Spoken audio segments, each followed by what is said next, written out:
gente ya no cree en lo que dice el gobierno de Claudia Sheinbaum. Ese es el sentimiento que se ve todos los días en las calles, en las redes sociales, en las conversaciones de las familias.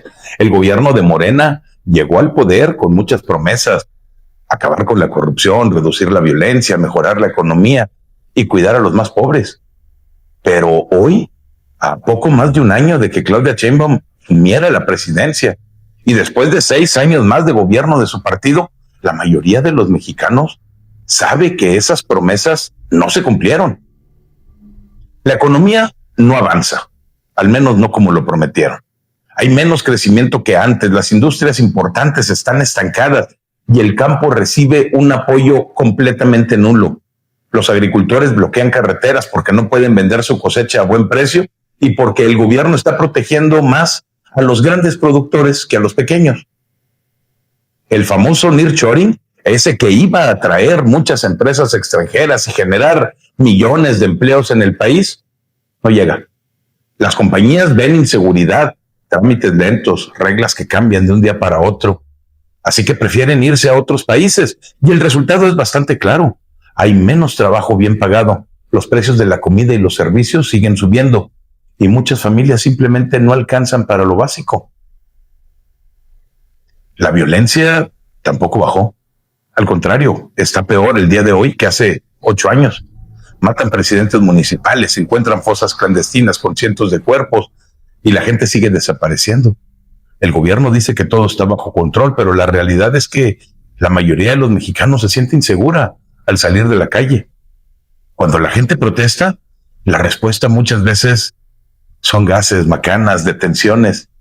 En Oaxaca, en Chiapas, en Jalisco, incluso en la Ciudad de México, la presidenta ha sido recibida con gritos de "fuera Claudia".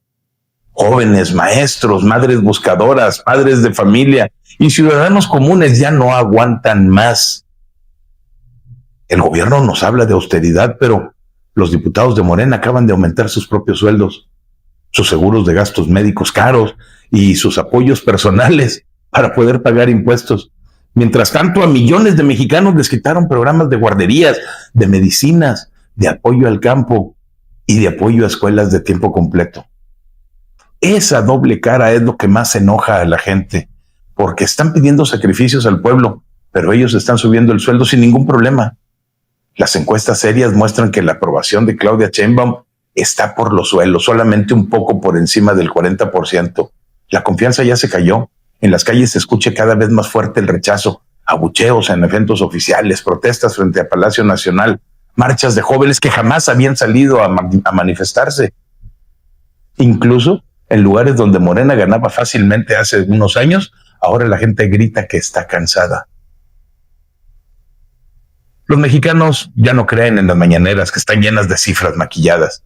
Ya no creen cuando les dicen que vamos bien, mientras ven que sus colonias están más inseguras, que el dinero no alcanza, que sus hijos no encuentran trabajo en ningún lado. Ya no creen en un gobierno que reprime a aquellos que piensan diferente, que gasta miles de millones en proyectos que no funcionan y que protege a los amigos del poder. El pueblo mexicano está decepcionado y harto. Millones de mexicanos han confirmado que se arrepienten de haber votado y haber confiado en Claudia Sheinbaum. Ya no hay confianza en Morena ni en sus líderes. Y cuando un gobierno pierde la confianza de su gente, pierde también la autoridad moral para seguir gobernando. Y ese es el mensaje que se repite en todo el país. México ya no les cree.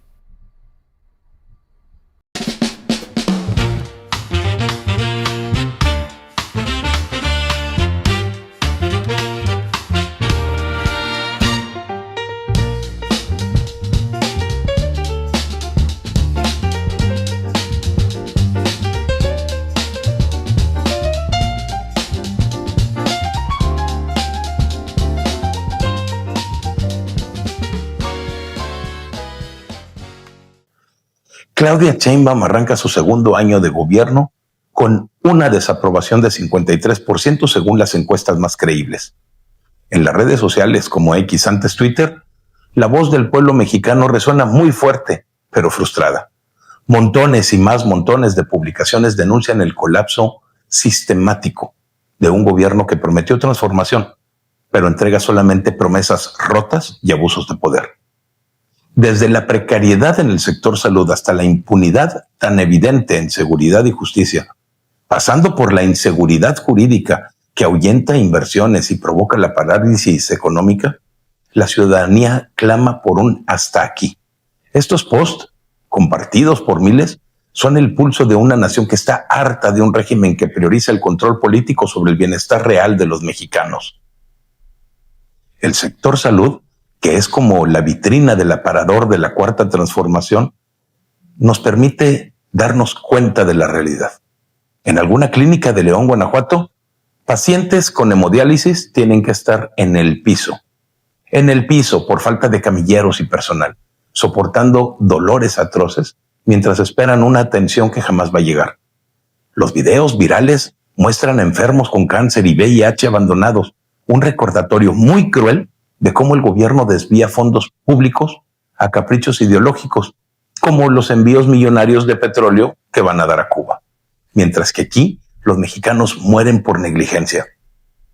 La reciente reforma en la Cámara de Diputados eliminó aquel candado legal que protegía el 8% del presupuesto para enfermedades catastróficas, enfermedades como cáncer, SIDA, etc., argumentando que el dinero no desaparece, solamente va a la tesorería. Mentira.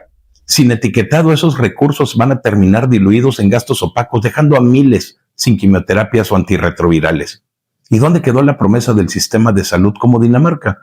En su lugar solamente tenemos filas eternas, saturación y muerte evitable. La población indignada responde con hashtags, con denuncias y con bloqueos en la carretera.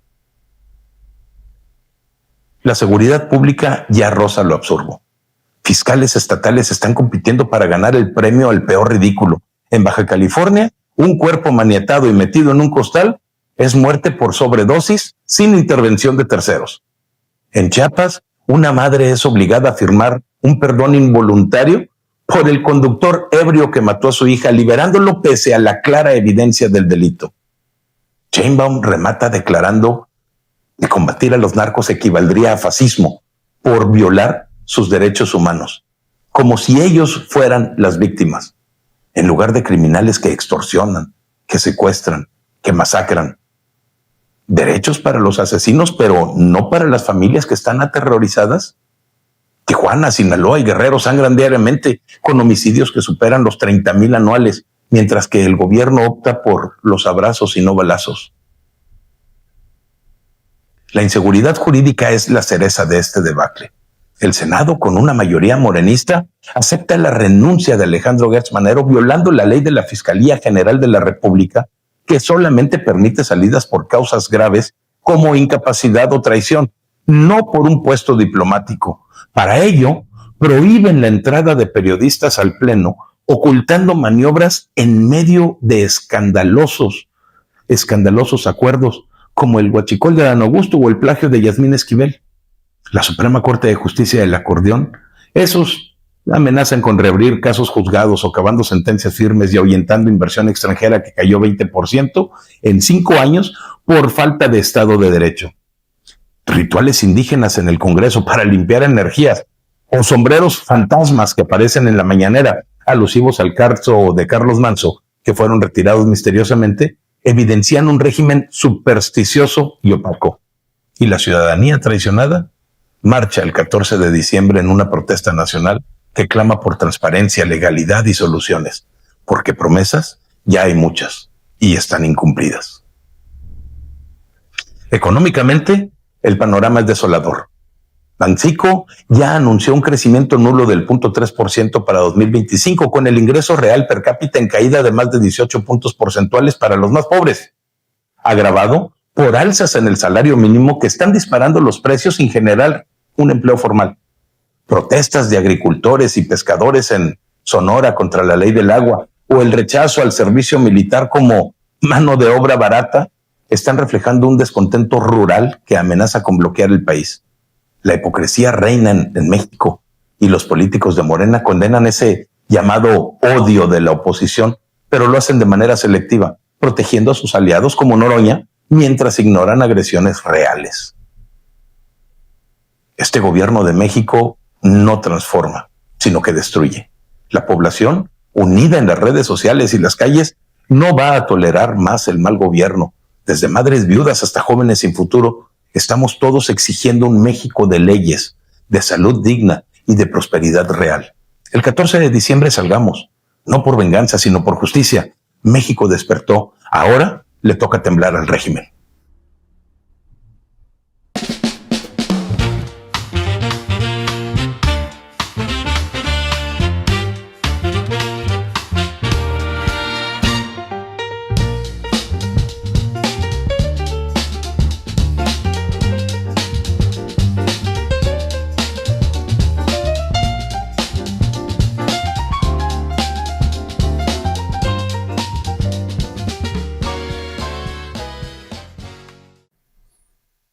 Para ser un país que prometía transformarse en una utopía en donde no hubiera desigualdad ni corrupción, México se está hundiendo en un estancamiento económico y social que roza lo criminal. Según las proyecciones de la Comisión Económica para América Latina y el Caribe, la economía mexicana crecerá apenas un 0.3% en 2025, uno de los peores desempeños en el continente, solamente superado por el colapso venezolano y el caos haitiano. Mientras tanto, Claudia Sheinbaum y su antecesor Andrés Manuel López Obrador repiten mantras de buenos pronósticos y estabilidad. Pero el pueblo mexicano está siendo abandonado a su suerte, expuesto a la inseguridad rampante, a la corrupción desbocada y sobre todo a un gobierno que prioriza la idolatría a las figuras más visibles del régimen sobre el desarrollo real. Este es un abandono deliberado, en donde los más pobres y los menos informados terminan pagando el precio de la ineptitud, de la hipocresía y el cinismo.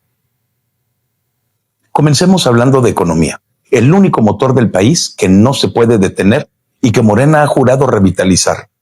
7 años de supuesta transformación han dejado un Producto Interno Bruto per cápita estancado, con un crecimiento promedio anual inferior al 1%, el más bajo en décadas. El sector construcción, pilar de empleo para millones, ha dejado resultados que son muy visibles. Desempleo disfrazado en la informalidad, en donde más hogares dependen de changarros precarios ante la caída de remesas. Un salvavidas que era para los más pobres y que se evaporó en el 2025.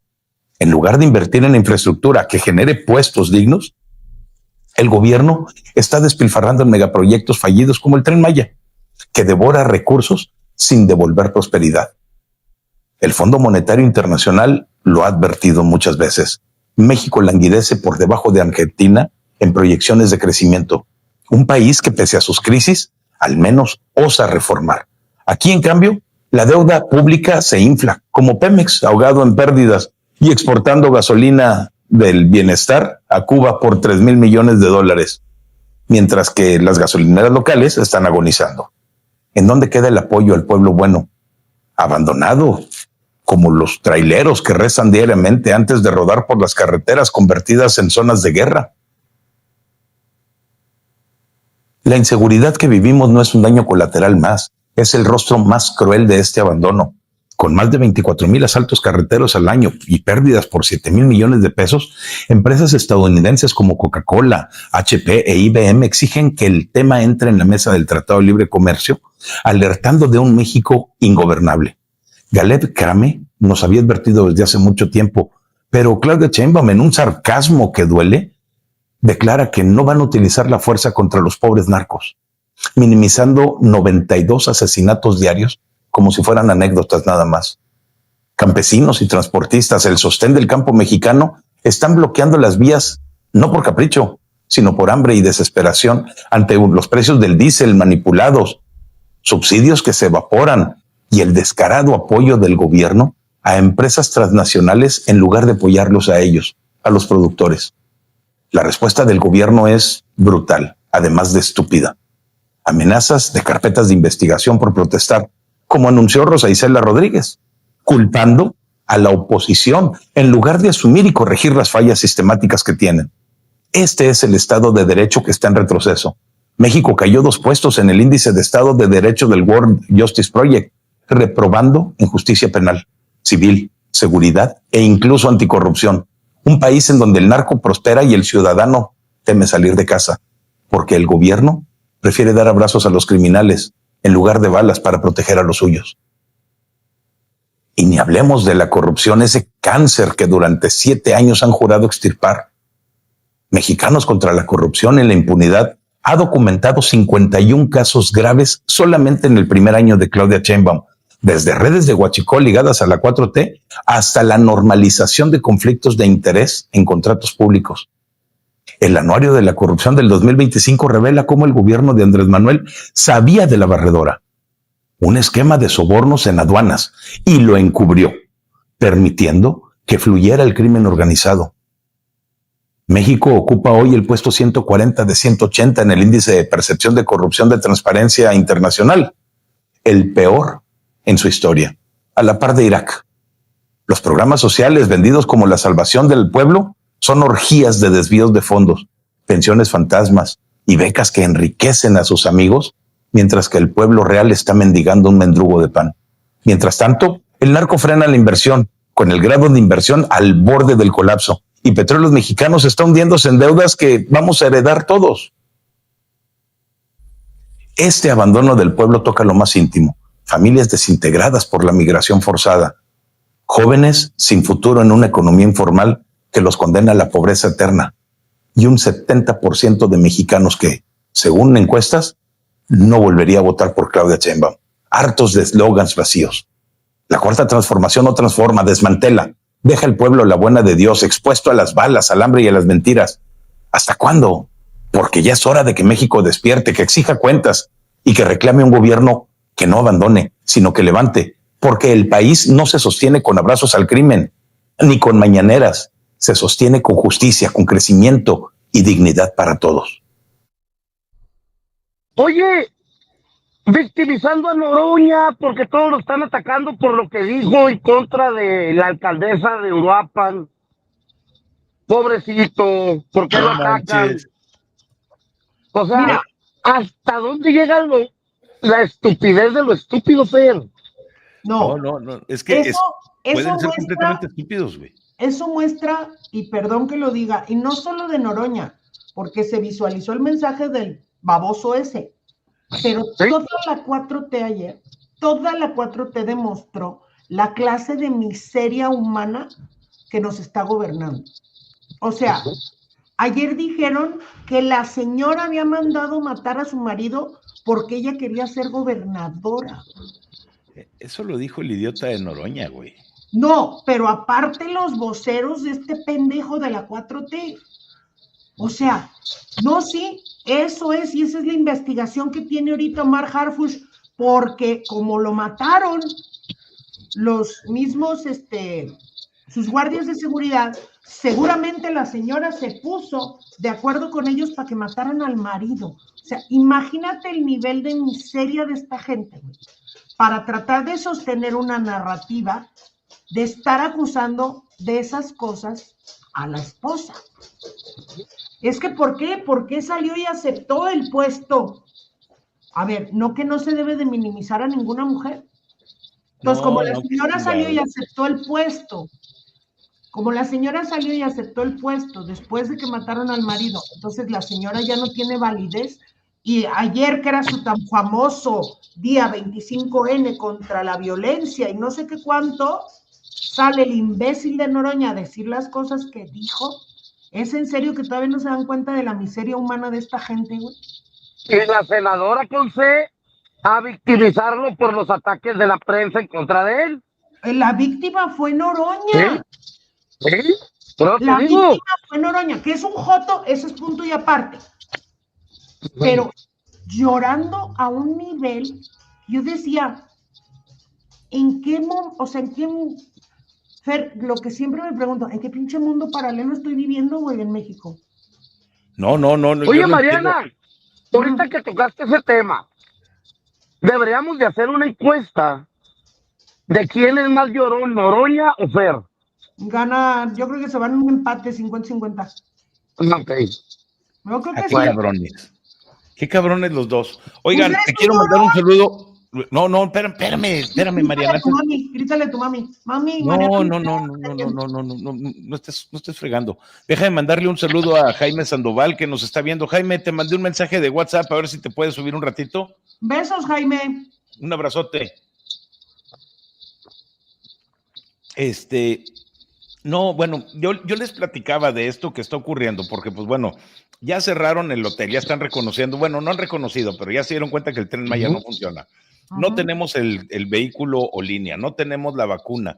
Ha sido fracaso tras fracaso, la refinería no funciona, el Tren Maya no funciona, el aeropuerto no funciona, todo esto, nada, no hay la farmacia totota no funciona. La farmacia no funciona. Ni un puto proyecto de la Cuarta Transformación ha funcionado. Y adivina con qué pendejada salieron hoy en la mañana, Tito. Otra nueva. Una nueva, güey.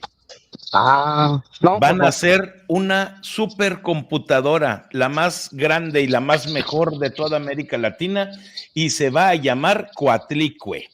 La mejor más grande del mundo mundial. La mejor más grande del mundo mundial en toda América Latina. Y eso es lo que nos están haciendo. Pero yo había escuchado de este proyecto, pero no es por parte del gobierno. Viene una firma de fuera a crear esa base, es más bien una base de datos, ¿no? Lo que van a crear. No, tú estás hablando, Tito, de la inversión que iban a hacer, si no era en León, era en Querétaro, en donde Amazon, o no me acuerdo qué, iba a poner unos servidores y los iba a poner a funcionar, pero que no lo han hecho porque no les han garantizado el suministro de agua que necesitan para estar enfriando todos los servidores. Oye, Fer, ¿y para qué es la supercomputadora sototota? Pues no sé, Mariana, pues a lo mejor quieren crear alguna inteligencia artificial porque estos güeyes definitivamente inteligencia no tienen. Están buscando algún tipo de inteligencia porque ellos no tienen nada de inteligencia. No la conocen. No. Pero pues eso es lo que van a hacer ahora, hazme el chingado favor. El nombre ultra tecnológico, güey, Coatlicue. Coatlicue, sí. Ya me imagino en Europa. Vamos a utilizar la computadora Coatlicue. Nunca le van a atinar el chingado nombre, güey. Pero ¿quién la va a diseñar? A ver, Fer, están diciendo el señor Merino, el dueño de las granjas de bots que andan aquí divertidísimas en YouTube,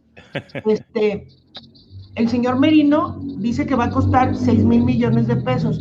Nosotros sabemos que las obras de Morena nunca cuestan lo que dicen.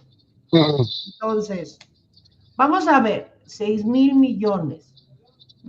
¿Qué te gusta, Fer? ¿Que se vaya 5 veces? 5 veces lo que dijeron. Promedio.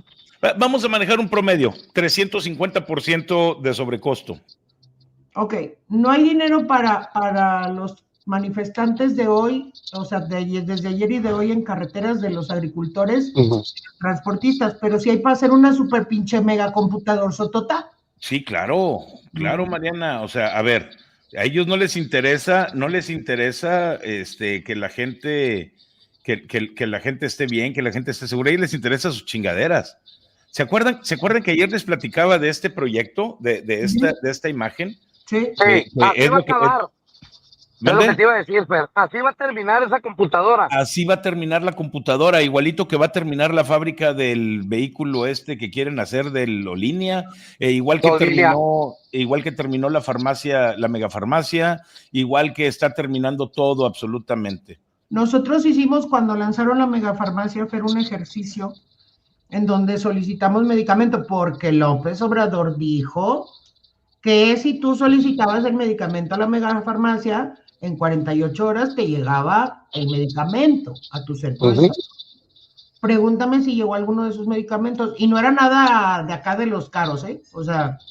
No, y ni siquiera eran medicamentos, Mariana, básicamente se dedicaron a enviar condones por paquetería, gratuitos, güey. No, pero independientemente de lo que hayan enviado, o sea, lo dijo en una mañanera, ustedes hablan a la megafarmacia porque explicaron el proceso. Hablan a la megafarmacia, dan su número de folio, dan su número de receta, de qué centro de salud no se les está surtiendo, y en 48 horas ustedes deben de estar pudiendo pasar al centro de salud a recoger el medicamento. Se hicieron no sé cuántos ejercicios. Yo en mi caso en Jalisco no lo pude hacer porque, como saben, Jalisco no está adherido al sistema del IMSS Bienestar, pero en muchas partes de la República lo hicieron. Pregúntame si llegó uno.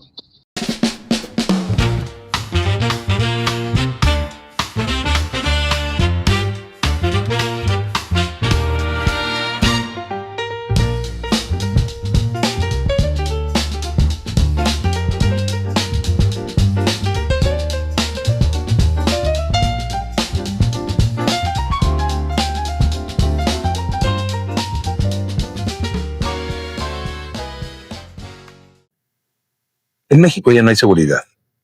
Lo vemos en las madres que ya no dejan salir a sus hijos solos. Lo vemos en los padres que regresan del trabajo rezando porque la camioneta o su automóvil sigan en la calle. Lo vemos en los pueblos enteros que pagan derecho de piso para poder dormir. El gobierno ha abandonado al pueblo. Prefiere abrazar a los delincuentes y dejar morir a los ciudadanos antes que reconocer su fracaso, o peor aún, la complicidad. La estrategia de abrazos y no balazos se ha convertido en el abrazo de la muerte para miles de familias mexicanas. México es hoy uno de los países más peligrosos del mundo para vivir, y el responsable tiene nombre y apellido. Es el gobierno federal y su presidente. En México ya no hay salud. En los últimos 2 sexenios, el de Andrés Manuel López Obrador y el de Claudia Sheinbaum, el presupuesto para este sector se ha recortado año con año. El IMSS, el ISSSTE, los hospitales públicos, todos ellos están en ruinas. Faltan medicinas, faltan médicos, faltan camas, faltan incluso hasta jeringas. Hay mexicanos que mueren de diabetes, de cáncer, de infecciones que en cualquier otro país se curan con una simple pastilla. Durante la pandemia fuimos el 4º país con más muertos en el mundo y no aprendimos absolutamente nada. Hoy seguimos muriendo de cosas que son perfectamente curables porque el dinero que debería de ir a hospitales se está yendo a obras faraónicas que no sirven, a refinerías que no refinen, a trenes que se descarrilan. La salud del pueblo jamás fue prioridad, pero la propaganda sí. En México ya no existe la república. Los 3 poderes de la Unión han sido capturados por un solo partido, por una sola persona y su círculo cercano. El poder legislativo se arrodilla ante ellos y aprueba todo lo que le ordenan sin leerlo. El poder judicial fue destruido por una reforma que pone a pelear a los jueces en elecciones abiertas, entregando la justicia al mejor postor o al que sea el más guapo. El Ejecutivo hace y deshace asunto, sin contrapesos, sin vergüenza. Tenemos una monarquía que está disfrazada de transformación y que se ríe en nuestra cara mientras nos dice que es el pueblo el que manda. Mentira, el pueblo no manda, el pueblo sufre, y lo vimos el 15 de noviembre en la marcha. Pero en México todavía hay resistencia, y esa resistencia está aquí, frente a tu teléfono, en cada uno de ustedes, en la mujer que sale a luchar con su playera rosa, en el estudiante que se planta en la calle, aunque le digan fifí, en el empresario que se niega a pagar mordidas o extorsiones, en el campesino que defiende su tierra, en el padre de familia que ya no aguanta más. La resistencia está en todos aquellos que ya no se callan, en los que ya no se conforman con migajas, en los que exigen lo que por derecho les corresponde: seguridad, salud, justicia y libertad. En México todavía tenemos la Constitución. Tenemos el artículo 39 que dice claro y fuerte que la soberanía nacional reside esencial y originariamente en el pueblo. Todo poder público dimana del pueblo y se instituye para beneficio de éste. El pueblo tiene en todo tiempo el inalienable derecho de alterar o modificar la forma de su gobierno. Y tenemos también el artículo 136 que nos recuerda que esta Constitución no pierde su fuerza y vigor ni siquiera cuando la República es suspendida por rebelión o alteración del orden público, como lo está haciendo el día de hoy. Cuando la República sea restituida, todas las leyes y autoridades volverán a su lugar. Es decir, este desastre no es eterno. Este régimen va a pasar, y cuando pase, la Constitución continuará ahí, intacta, esperando que el pueblo la haga valer. Y la resistencia ya tiene fechas en el calendario. Este mismo 20 de noviembre, la Generación Z está convocando a una nueva marcha nacional, porque los jóvenes ya no están dispuestos a heredar un país en ruinas. Y el 30 de noviembre, los militares en retiro, hombres y mujeres que juraron defender a la patria, están llamando a otra gran movilización. 2 generaciones diferentes que parecían opuestas hoy caminan juntas por el mismo México. Eso es la resistencia verdadera. La lucha de México no terminó. Está más viva que nunca. Está en la Generación Z, que ya no cree en las mentiras oficiales, que graba todo con su celular y lo sube a las redes sin miedo. Está en los millennials, los que perdieron la esperanza, pero no la dignidad. Están los de la Generación X, que se niegan a entregarles a sus hijos un país peor del que recibieron. Está en los boomers, que vivieron el México que sí funcionaba mejor, y que hoy se parten el alma viendo cómo lo están destruyendo. La lucha está en todos nosotros. Nosotros somos los que estamos dispuestos a todo lo que sea necesario dentro de la ley y la razón, para que no haya duda. Pero estamos dispuestos a todo para devolverle a México la dignidad, la seguridad, la salud y la libertad que nos robaron. No vamos a rendirnos, porque México no se acaba mientras haya un solo mexicano que esté dispuesto a pelear por él. Y México no se rinde jamás.